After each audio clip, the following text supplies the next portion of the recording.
सजात्म स्वरूप परम गुरु शुद्ध चैतन्य स्वामी ने नमः।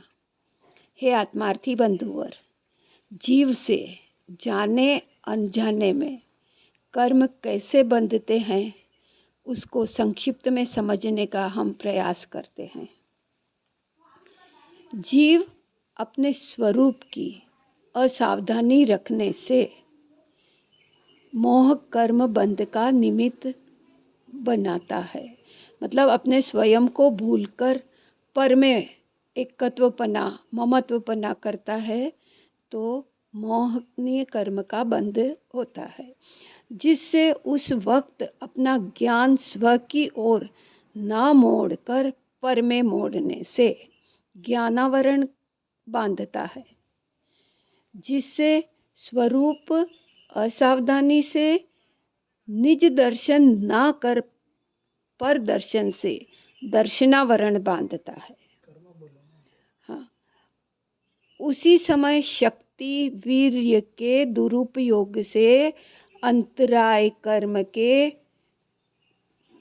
बंधन करके पर के झुकाव व संयोग से शरीरादि नाम कर्म बांधता है। पर में एकत्व किया ना, पर की तरफ झुकाव हुआ तो शरीर आदि नाम कर्म बांधता है। वहाँ पर ऊंच नीच कुल उत्पत्ति में राग भाव से गोत्र कर्म बांधता है। कैसे? जैसे ये बहुत नीचे कुल का है, मैं उच्च कुल का हूँ, तो ये ऐसे भाव होते हैं ना, तो गोत्र कर्म बांधता है।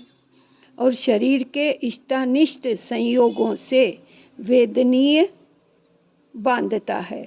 शरीर से अपने से जो इष्ट अच्छा लगना और अनिष्ट मतलब बुरा लगना, द्वेष, किसी के प्रति द्वेष और किसी के प्रति ममत्व, मेरा, मैं, मेरापन, ऐसे संयोग से वेदनीय कर्म बांधता है। अज्ञान दशा में 7 कर्म हर समय बंधते रहते हैं। जैसे ही स्व यानी अपनी आत्मा के सन्मुखता से चारित्र की असावधानी दूर होती है, वैसे जीव में शुद्ध अविकारी दशा बढ़कर निर्मल भाव से कर्मबंध नहीं होते हैं। जैसे जैसे अपने स्वरूप की तरफ दृष्टि जाती है और अपने भाव निर्मल बनते हैं, शुद्ध बनते हैं, तो वहाँ कर्म बंध नहीं होते। वर्तमान भव में जिस भव के योग्य भाव जीव ने किए हैं, यानी इस समय जिस भव के भाव होंगे जीव के, वैसे ही अगले भव का आयुष्य बंधता है। तो हे आत्मार्थी बंधुवर, इसे सुनकर समझकर अपने आचरण में लाने का प्रयास करें। और मूल बात तो एक ही है, अपने स्वरूप की विस्मृति और पर की स्मृति। जैसे जैसे अपने स्वरूप की विस्मृति होगी, सारे कर्मों का बंध होता रहता है।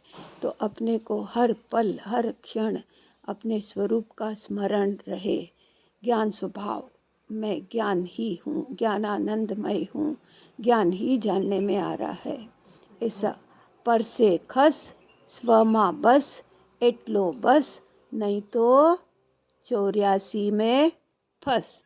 अब अपने को क्या करना है, ये अपना निर्णय स्वयं करें इन्हीं भावनाओं के साथ।